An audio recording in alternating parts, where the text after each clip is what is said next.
अस्सलाम वालेकुम एवरीवन। तो आज हम लोग क्लास 7 का जो है सेकंड चैप्टर स्टार्ट करने वाले हैं, जिसका नाम है एतबार।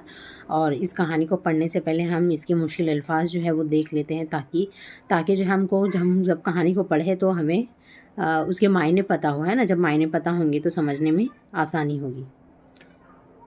तो पहला अल्फाज है खरीरा। क्या है पहला अल्फाज? खरीरा। घोड़े के जिस्म की सफाई के लिए जो है एक ब्रश है एक तरह का, ठीक है, वही क्या कहलाता है? खरीरा। उसके बाद है फरीफ्ता, यानी आशिक हो जाना, फरीफ्ता हो जाना किसी पर, ठीक है।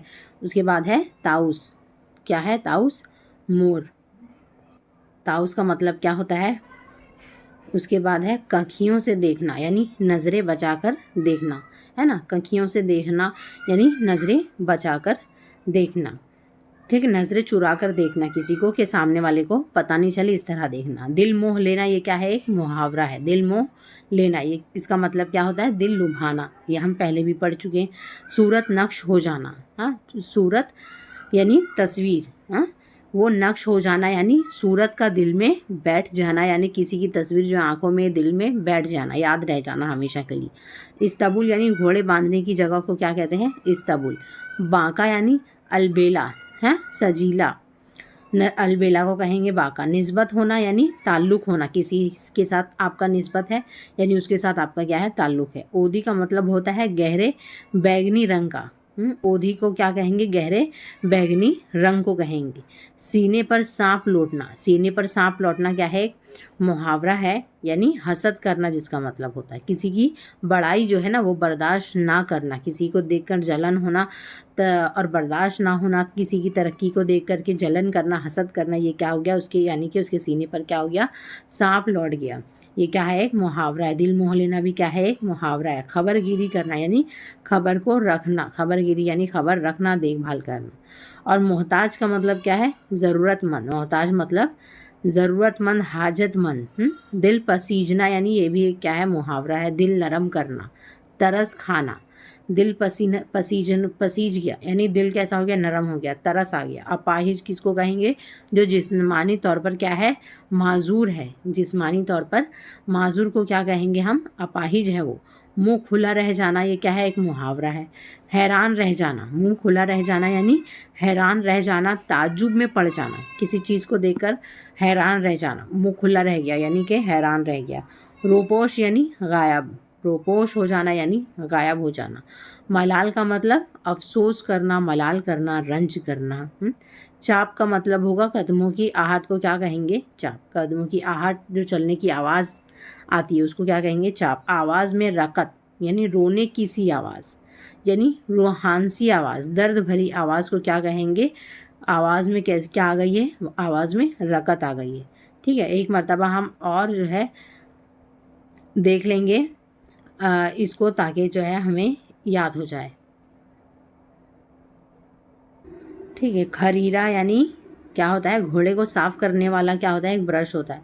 फरीफ्ता हो जाना यानी आशिक हो जाना। फरीफ्ता हो जाना यानी आशिक हो जाना। ताउस का मतलब क्या है? मोर। ताउस किसको बोलेंगे? मोर को। उसके बाद कखियों से देखना यानी किसी को इस तरह देखना कि सामने वाला जो है आपको देख ना सके, नज़रें बचा कर देखना, है ना, कि ताकि सामने वाला जान ना सके कि हम उसको देख रहे हैं। दिल मोह लेना क्या है?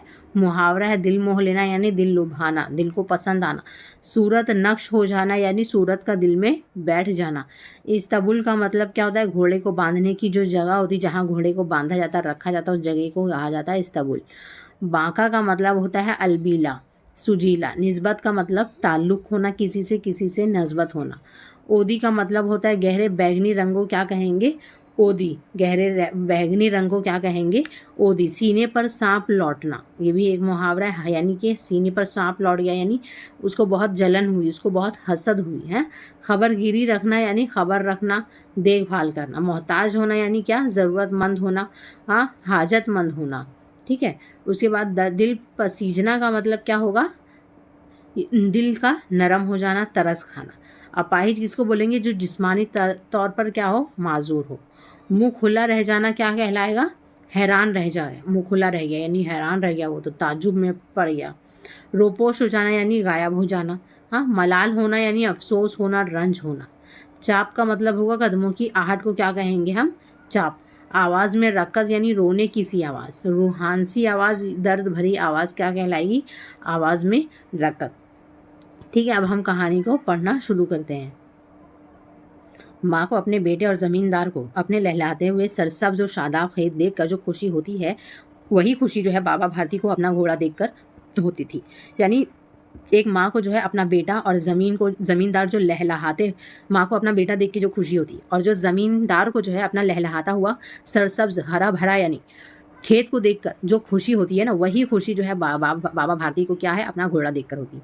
यानी कि इसमें ना बताया गया है, एग्ज़ाम्पल दिया है कि एक माँ के लिए अपने बेटे को देखने में जितनी खुशी होती है, और वो खुशी जो ज़मींदार अपने खेत में जब लहलहाता हुआ सरसब्ज़ शादाब देखता है ना खेत, जब वो उसमें बीज बोता है, हाँ, उसमें जब अनाज आने लगता है, तो उससे पहले जो है क्या, खेत कैसे नज़र आता है? हरा-भरा नज़र आता है, सरसब्ज़ आता है, तो वो बहुत खुश होता है कि भई अब मेरे को इससे जो है पैसा मिलेगा, कमाऊँगा मैं, है ना, इतने बेचूँगा, इतना सब कुछ किसका है? सिर्फ़ मेरा है। तो ये सब चीज़ें सोच के वो बहुत खुश होता है। उसी तरह बाबा भारती जो है इस कहानी में हम जिसके बारे में पढ़ेंगे, ये जो है अपना घोड़ा जब भी देखता है तो उसे वैसी ही खुशी होती। अब ये घोड़ा कैसा है? बहुत खूबसूरत था। इसके मुकाबले का घोड़ा जो है सारे इलाके में नहीं था, यानी उस गाँव में किसी के पास ऐसा खूबसूरत घोड़ा नहीं था। बाबा भारती जो है उसे सुल्तान कहकर बुलाते थे। वो घोड़े का नाम क्या था? सुल्तान। किसने रखा था? बाबा भारती ने, घोड़े के मालिक ने। अपने हाथ से खरीदा करते, अपने हाथ से दाना खिलाते और देख-देख कर क्या होते? खुश होते। यानी बाबा भारती अपने हाथ से जो है खरीदा, यानी घोड़े को साफ करने का एक ब्रश होता है ना? हम लोगों ने पढ़ा है मायने में। तो उससे जो है उसको नहाता, घस के ब्रश से साफ करता, अपने हाथ से क्या करता? दाना अपने हाथ से ले जाके खिलाता और देख-देख कर जो है ये सब खुश होता। सुल्तान से जो है जुदाई का ख़्याल भी जो है उसको क्या है? नाक़ाबिले बर्दाश्त, यानी बर्दाश्त करने के काबिल नहीं है ना, यानी कि वो जब भी सोच भी नहीं पाता है कि मैं उससे कभी जो है जुदा हो पाऊँगा और रह पाऊँगा उसके बिना। अब इनको क्या वहम हो गया था कि मैं इसके बगैर जो है ज़िंदा नहीं रह पाऊँगा। बाबा भारती को ये क्या वहम हो गया कि मैं इसके बिना कभी भी ज़िंदा भी नहीं रह पाऊँगा, यानी मैं मर सकता हूँ। वो इसकी चाल पर क्या थे? फ़रीफ़ता थे, यानी आशिक थे। यानी जब वो घोड़ा चलता था तो उसकी चाल पर जो है आशिक था। कौन? बाबा भारती। इस तरह चलता है जैसे क्या है? ताउस ऊदी-ऊदी घाटियों को देखकर क्या करता है? नाच रहा है। ताउस का मतलब क्या, किसको कहते हैं? मोर को। ताउस यानी मोर। तो मोर जो है जब अपनी ऊदी-ऊदी घटाओं पर चलता है ना? तो उसी तरीके से जब इसका घोड़ा चलता है तो इसे भी ऐसा ही महसूस होता है। गाँव के लोग जो इस मोहब्बत पर क्या थे? हैरान थे। बाज़ वक़्त जो है कंखियों से इशारा भी करते थे, मगर बाबा भारती को इसकी परवाह ना थी। यानी जब वो उससे प्यार करता, उसको देखकर खुश होता बार-बार हमेशा, तो लोग जो है कँखियों से इशारा करते एक-दूसरे को, देखो, देखो कैसे मतलब कर रहा है ना, इस तरीके से। तो लेकिन जो है इन सब बातों से जो है बाबा भारती को कोई परवाह नहीं थी, उसको कोई फ़र्क नहीं पड़ता था। जब तक शाम को वो सुल्तान पर सवार होकर जो है 8-10 मील का चक्कर नहीं लगा लेता, उसको चैन नहीं आता। यानी हर शाम का उसका क्या रूटीन था कि वो 8 से 10 मील जो है दूरी तय करता घोड़े पर सवार होकर अपने, तब तक उसको नींद नहीं आती। कल्हन जो है इस इलाके का मशहूर डाकू था। कल्हन, अब ये कौन आ गया इसमें? डाकू आ गया है। अब वो लोग जो है इसका नाम सुनकर थर्राते थे। होते-होते सुल्तान की शोहरत उसके कानों में पहुँच गई। शौक ने दिल में चुटकी ली, ठीक है। एक दिन दोपहर के वक्त बाबा भारती के पास पहुंचा और नमस्कार करके क्या हुआ? खड़ा हो गया। अब वो जो कल्हन था उस इलाके का, वो क्या किया? उसके कान तक जब उसके घोड़े की जो है तारीफ इतनी गांव में थी, इतना चर्चा था कि उस डाकू के कान में उसकी बात पहुंच गई। अब एक दिन जो है दोपहर में अचानक से बाबा भारती के पास पहुंचा, नमस्कार करके खड़ा हो गया। बाबा भारती ने जो है पूछा कि कल्हन क्या हाल है? हाल चाल पूछता है। कल्हन ने सर झुकाकर जवाब दिया कि आपकी मेहरबानी है, कहो इधर कैसे आए? बाबा भारती पूछते हैं। सुल्तान की शोहरत जो है खींच लाई है। क्या कहता है कि सुल्तान की जो शोहरत है, यानी वो जो इतना मशहूर है अपने पूरे गाँव में, उसकी मोहब्बत जो है, उसकी शोहरत जो है मुझे खींच लाई है। अजीब जानवर है, खुश हो जाओगे। क्या कहता है बाबा भारती कि बहुत अजीब जानवर है, खुश हो जाओगे, और मैंने बड़ी तारीफ़ सुनी है। क्या कहता है कि मैंने ताऊस की जो है, मतलब कि जो घोड़ा है उसका नाम क्या था? उसकी जो है मैंने बहुत तारीफ़ सुनी है, और इसकी चाल जो है तुम्हारा दिल क्या करेगी? मोह लेगी। ये कौन कह रहा है? बाबा भारती क्या कह रहे हैं कि इसकी चाल तो ऐसी है कि तुम्हारा दिल मोह लेगी, यानी तुम्हें पसंद आएगा। कहते हैं शक्ल भी जो है बड़ी खूबसूरत है। क्या कहने, जो इसे एक दफ़ा देख लेता है इसके दिल पर क्या होती है? उसकी सूरत नक्श हो जाती है। यानी जो भी एक मर्तबा मेरे घोड़े को देख लेता है, उसकी घोड़े की घोड़ा जो है उसके दिल पर क्या आता है? उसका सूरत जो है नक्श हो जाती, छप जाता है। मुद्दत से तरस रहा था, आज हाजिर हुआ हूँ। यानी कि बहुत टाइम से जो है ना तरस रहा था मैं इस घोड़े को देखने के लिए, लेकिन आज मैं हाजिर हुआ हूँ इसको देखने के लिए। बाबा और कल्हन जो है दोनों अस्तबुल में पहुंचते, दोनों यानी जहाँ पर घोड़ा बांधा रहता है बाबा और कल्हन वहाँ घोड़े को देखने के लिए जाते हैं। बाबा ने बड़े गुरूर से घोड़ा दिखाया, यानी बहुत फख्र करते हुए, है ना, इतराते हुए अपने घोड़े को दिखाया। कल्हन ने जो है हैरत से घोड़े को देखा, यानी हैरानी में एकदम उसने देखा चौंक करके कि इसने हज़ारों घोड़े देखे थे, लेकिन ऐसा बांका घोड़ा जो है इसकी निगाह से आज तक नहीं गुजरा था। अब सोचने लगा कि किस्मत की बात है, ऐसा घोड़ा जो है मेरे पास होना चाहिए था। कल्हन क्या कहता है कि सोचने और हैरत की बात है कि ऐसा घोड़ा तो मेरे पास होना चाहिए था। अब इस फ़कीर को ऐसी चीज़ों से क्या निस्बत, यानी कि इस फ़कीर को जो है ऐसी चीज़ों से, इतनी कीमती चीज़ों से, इतनी खूबसूरत चीज़ों से क्या फ़ायदा, है ना, इससे क्या मतलब। इसकी चाल देखकर कल्हन के सीने पर सांप लौट गया। यानी जब उसने देखा घोड़े को, है ना, चलते हुए घूमते हुए अस्तबुल में, तो कल्हन के सीने पर सांप लौट गया, यानी उसको हसद होने लगी, जलन होने लगी कि ये चीज़ इसके पास क्यों है, ये तो मेरे पास होना चाहिए था, वो डाकू था, है ना। अब इसके पास क्या थी, ताकत थी। अब इसने कहा कि बाबा साहब इस घोड़े को तो मेरे पास होना चाहिए था, ये कहकर वो चला गया। यानी कल्हन ने जो है, यानी डाकू ने क्या कहा, बाबा साहब ये जो घोड़ा है वो मेरे पास होना चाहिए था, है ना, वो कहकर चला जाता है। अब बाबा खौफजदा हो गए। अब इन्हें जो है रात को नींद नहीं आती थी। सारी सारी रात जो है इस्तबल की खबरगिरी में जो है, खबरगिरी में कटने लगी। यानी जैसे ही कल्हन ने कह दिया ना ये बात, अब उनको डर हो गया, क्योंकि वो जानते थे ये क्या है, डाकू है। अब अगर जो है इसने कहीं ये तो जल गया मेरे घोड़े को देख के, अब कहीं जो है ये मेरे घोड़े को क्या करे, कभी गायब ना कर दे, कभी चुरा ना ले मुझसे। अब इस वजह से हर वक्त उसकी खबरगिरी करता रहता था इस्तबुल में, यानी जहाँ घोड़ा बांधा रहता था हमेशा वहीं पर रहता था, दिन रात जो है हमेशा उसे देखता रहता था कि कहीं चोरी ना हो गया हो। अब हर वक्त कल्हन का जो है खतरा उसके सर पर मंडरा रहा था। मगर कई महीने जो है गुजर गए और वो ना हुआ, यानी जो सोचा था बाबा भारती ने, लेकिन ऐसा कुछ नहीं हुआ और बहुत महीने निकल गए। अब यहाँ तक कि बाबा भारती जो है किसी हद तक इत्मीनान हो गए थे। अब जब देख लिए कि काफ़ी महीने निकल गया और जो है कल्हन दोबारा ना आया, ना मेरा घोड़ा जो है अभी तक चोरी हुआ है ना, तो वो काफ़ी हद तक जो है बाबा भारती बेपरवाह हो गए। अब जो है शाम का एक वक्त था, एक दिन बाबा भारती जो है सुल्तान की पीठ पर सवार होकर सैर को जा रहे थे। हर शाम जैसे वो 8 से 10 मील जो है ना उसके ऊपर सवार होकर घूमता था, तो एक दिन जो है ऐसे ही बाबा भारती जो है सुल्तान के ऊपर बैठकर जो है सैर करने के लिए जा रहा था। अब यकायक यानी अचानक जो है क्या हुआ, एक तरफ से आवाज़ आती है। यकायक यानी अचानक एक तरफ से आवाज़ आती है, ओ बाबा ज़रा एक मोहताज की क्या करो बात सुनते जाओ। क्या कहता है एक फ़कीर, ओ बाबा ज़रा एक मोहताज की क्या करो बात सुनते जाओ, यानी मोहताज यानी जो मांगते हैं। आवाज़ में रिक्कत थी, यानी आवाज़ में क्या था, दर्द था। बाबा ने जो है क्या किया, घोड़ा रोक दिया। अब देखा तो एक अपाहिज जो है वो दरख्त के साए तले पड़ा कर्राह रहा था। अपाहिज यानी माजूर, यानी कि हाथ पैर से जो है माजूर था। अब वो क्या कर रहा था, दरख्त के नीचे बैठा हुआ था और कर्राह रहा था, यानी दर्द में रो रहा था। बाबा भारती जो है का दिल क्या हो गया, पसीज गया, यानी दिल जो है उनका पिघल गया और वो रोक के क्या पूछने लगे उसका हाल चल के, क्या तुम्हें क्या तकलीफ है। अपाहिज ने जो है क्या किया, हाथ बांध कर कहा कि बाबा मैं दुखी हूँ, मुझ पर मेहरबानी करो। रामा वाला यहाँ से 3 मील के फासले पर है, मुझे वहाँ जाना है। क्या कहता है कि रामा वाला जो है यहाँ से 3 मील के फासले पर है, मुझे वहाँ जाना है, तो मुझ पर तुम ये भलाई करो कि घोड़े पर चढ़ा लो, पर परमात्मा क्या करेगा, तुम्हारा भला करेगा। क्या कहता है कि मुझे घोड़े पर चढ़ा लो और मुझे 3 मील की दूरी पर जो है वहाँ पर पहुँचा दो। तो पूछता है ये बाबा भारती के वहाँ तुम्हारा कौन है ना। बाबा भारती ने पूछा, दरगादत हकीम का नाम आपने सुना होगा, मैं उनका क्या हूँ, सौतेला भाई हूँ। 3 मील के फासले पर कौन है, दरगादत हकीम है, मैं उनका क्या हूँ, सौतेला भाई हूँ। बाबा भारती ने घोड़े से उतरकर क्या किया, अपाहिज को घोड़े पर सवार किया और खुद जो है उसकी लगाम जो है पकड़कर आहिस्ता आहिस्ता चलने लगी, यानी उसको घोड़े पर बिठा दिया और लगाम को अपने हाथ में पकड़कर जो है ये ज़मीन नीचे, मतलब कि ज़मीन पर धीरे धीरे ये खुद चलने लगे और उसको घोड़े पर बिठा दिया। अब अचानक उन्हें जो है एक झटका सा महसूस हुआ और लगाम हाथ से छूट गई, यानी अचानक से एक झटका महसूस हुआ उन्हें, जैसे किसी ने लगाम उनसे, उस अपाहिज ने खींची और जो है लगाम हाथ से उनके छूट गया। जब इन्होंने देखा कि एक अपाहिज जो है घोड़े की पीठ पर क्या है, तन कर बैठा है, यानी चौड़ा होकर बैठा है एकदम ठीक ठाक। जिस अपाहिज को उसने बिठाया था वो एकदम बीमार जैसा लग रहा था, जैसे उसके बहुत तकलीफ है, जैसे झुका हुआ था। अब ये सीना तान कर जो है क्या कर रहा है, घोड़े पर बैठा है और क्या कर रहा है, उसे दौड़ाई लिए जा रहा है। अब क्या किया उसने, सीना तन कर बैठ गया और घोड़े को दौड़ाना स्टार्ट किया। अब तो उनकी हैरत का ठिकाना नहीं रहा, यानी हैरत का ठिकाना नहीं रहा, यानी वो इस हैरत में रह गया कि ये क्या हो गया उनके साथ। अब उनके मुंह से जो है चीख निकल पड़ी, ये अपाहिज कल्हन डाकू था। अब ये अपाहिज कौन था, कल्हन डाकू था, जो अपना हुलिया बदल कर अपाहिज बनने की नाटक कर रहा था। अब बाबा भारती जो है कुछ देर तो खामोश रहे, इसके बाद पूरी कुव्वत से चिल्ला कर कहा, जरा ठहरो। यानी जैसे ही वो घोड़ा दौड़ाने लगा वैसे ही जो है कल्हन, बाबा भारती ने जोर से चिल्लाया कि जरा ठहरो, और रोका। अब कल्हन ने जो है ना ये आवाज़ सुनी, कल्हन ने जो है आवाज़ सुनी और घोड़ा रोक लिया और इसकी गर्दन पर क्या किया, प्यार से हाथ फेरते हुए क्या बोलता, बाबा साहब ये घोड़ा अब ना दूंगा, यानी बाबा साहब अब ये घोड़ा जो है मैं आपको नहीं दूंगा, ये घोड़ा अब किसका हो गया, ये मेरा हो गया। यानी कि अब बाबा भारती ने करीब आकर कहा, ये घोड़ा तुम्हें मुबारक हो। बाबा भारती क्या कहते हैं कि ये घोड़ा तुम्हें ही मुबारक हो, मैं तुम्हें जो है इसकी वापसी के लिए नहीं कहता, मगर कल्हन तुम ना तुमसे सिर्फ एक दरख्वास्त करता हूँ, इसे रद्द करना ना करना, वरना जो है मेरे दिल को सख्त सदमा पहुंचेगा। अब बाबा भारती क्या कहते हैं कि मैं ये घोड़ा वापस मांग नहीं रहा, क्योंकि बाबा भारती भी जानते हैं कि मैं इस डाकू से जो है लड़ नहीं पाऊंगा, इसके पास ताकत है, ये मुझे मार देगा और जो है और मैं जख्मी भी हो जाऊंगा और घोड़ा भी वापस मुझे नहीं मिलेगा। तो इसीलिए अब इससे मांगना भी बेकार, इसके पास गिड़गुड़ाना भी बेकार है, क्योंकि ये सामान अब वापस मेरा नहीं देने वाला। तो इस वजह से क्या कहता है बाबा भारती कि मैं अब तुमसे घोड़ा नहीं मांग रहा, घोड़ा तुम ही रख लो अब, लेकिन जो है मेरी सिर्फ एक बात सुनो और उस बात पर जो है तुम अमल करना। अगर तुम अमल नहीं करोगे तो क्या होगा, मुझे बहुत ज़्यादा तकलीफ होगी। ठीक है, अब बाबा क्या हुक्म दीजिए। कहता है कलहन के ठीक है तुम बोलो, मैं आपका क्या हूँ, गुलाम हूँ, सिर्फ ये घोड़ा ना दूंगा। यानी वो क्या कहता है कलहन के मैं आपका गुलाम बनने के लिए भी तैयार हूँ, आप मुझे चाहे तो गुलाम बोल दीजिए, लेकिन जो है ये घोड़ा मैं आपको अब नहीं देने वाला। अब घोड़े का नाम ना लो। अब बाबा भारती क्या कहते हैं, अब तुम घोड़े का नाम मत लो बार बार, क्योंकि मुझे पता है कि तुम घोड़ा नहीं दोगे, है ना।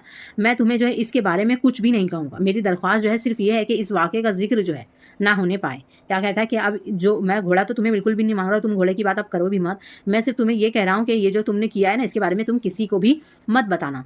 ठीक है, अब घोड़ा कलहन का मुंह जो है ना हैरत से खुला रह गया। क्यों हैरत से खुला रह गया, क्योंकि भाई इसे ख्याल क्या था कि बाबा भारती जो इस चोरी की इतला क्या करेंगे, पुलिस में देकर मुझे गिरफ्तार करा देंगे। अब कलहन को लग रहा था कि बाबा भारती बाबा भारती जो है वो पुलिस में जाके कंप्लेन करेंगे और मुझे क्या करेंगे, गिरफ्तार करेंगे। ये सोच रहा था, लेकिन बाबा भारती क्या कहते हैं कि इस वाक़े का जिक्र जो है किसी को भी मत कहना। अब वो सोच रहा था कि मुझे इस घोड़े को लेकर क्या करना है, रोपोश हो जाना है, यानी गायब हो जाना है। हाँ, कौन सोच रहा था, कलहन सोच रहा था कि मैं जैसे ही घोड़ा चुराऊंगा मैं क्या हो जाऊंगा, गायब हो जाऊंगा।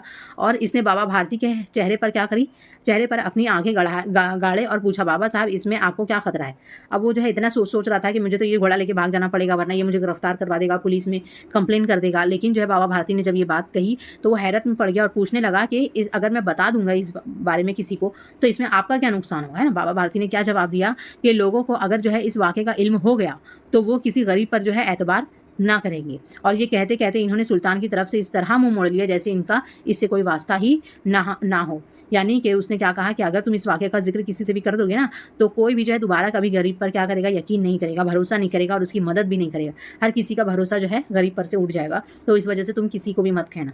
अब ये कहकर जो है उन्होंने सुल्तान को जो है इस तरह मुंह मोड़ लिया, सुल्तान को देखकर, यानी अपने घोड़े को देख करके, जैसे वो उनको पहचानते भी नहीं। क्यों, क्योंकि वो जानते थे कि अगर मैं वापस से अगर उसको देख लूँगा तो जो है फिर मेरा रोना निकल जाएगा, मैं उसको छोड़ के जा नहीं पाऊँगा, है ना। अब बाबा भारती जो है वहाँ से ये कहकर चले गए, मगर इस फिक्रे का, यानी ये जो बात उन्होंने कही, फिक्रा यानी ये जो बात कही बाबा भारती ने, कलहन के कानों में जो है क्या है अब तक गूंज रहा है।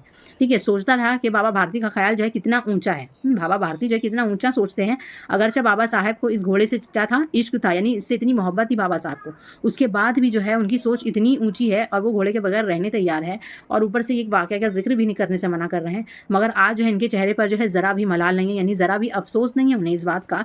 इसलिए अफसोस नहीं है क्योंकि उन्होंने डाकू से कह दिया कि ये बात तुम किसी को मत बोलना, है ना। ये सोचकर और मैंने ये बात मानने के लिए तैयार हो गई, इस वजह से वो उनके चेहरे पर अब कोई भी मलाल नहीं है। उन्हें सिर्फ ये ख्याल सता रहा था कि कहीं लोग जो है गरीबों पर क्या करें, एतबार करना ना छोड़ दें।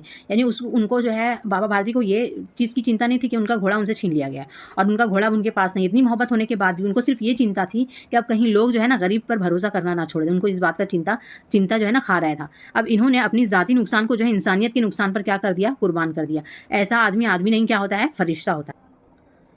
यानी उन्होंने अपने नुकसान को क्या कहा, ज़ाती नुकसान को जो है उन्होंने क्या करा, इंसानियत के नुकसान पर कुर्बान कर दिया।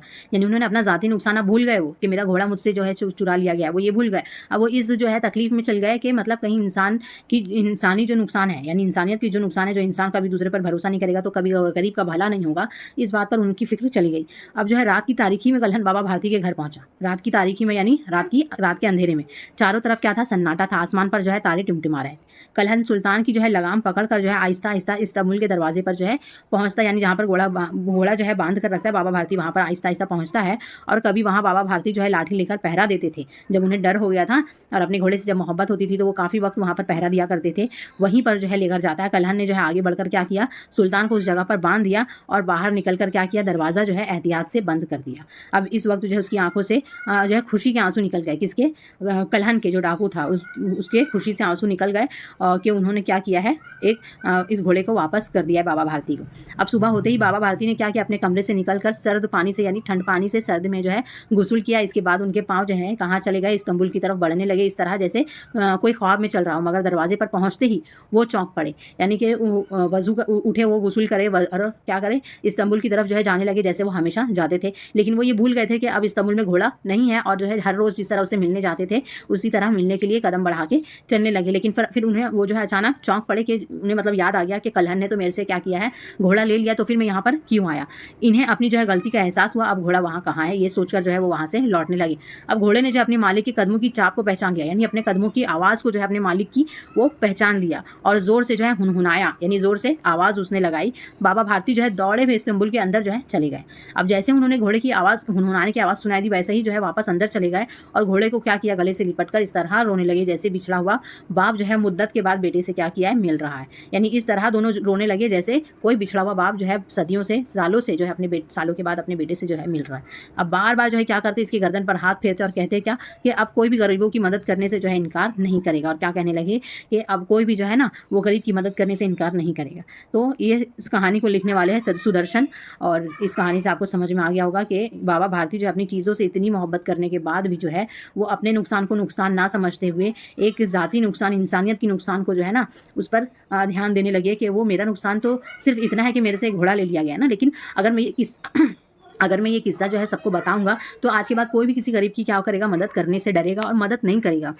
और जब मदद नहीं करेगा तो कोई भी गरीब का भला नहीं होगा। अब इस चिंता में जो है वो डूब गए थे। तो ये कहानी से हमें यही सीख लेनी चाहिए कि चाहे कोई भी चीज़ हमारे लिए कितना ही पसंदीदा हो, लेकिन वो इंसानियत के नुकसान से बड़ा नहीं हो सकता। तो ये कहानी जो है यहाँ पर ख़त्म होती है। कहानी आपको समझ में आया और मेरा एक्सप्लेनेशन कैसा लगा ये आप कमेंट में ज़रूर बताएं। कोई सलाह है देना चाहते हैं तो वो कमेंट्स में लिखते हैं, मैं पढ़ूंगी कमेंट। और चैनल को शेयर करें, लाइक करें और सब्सक्राइब ज़रूर से करें। Thank you so much.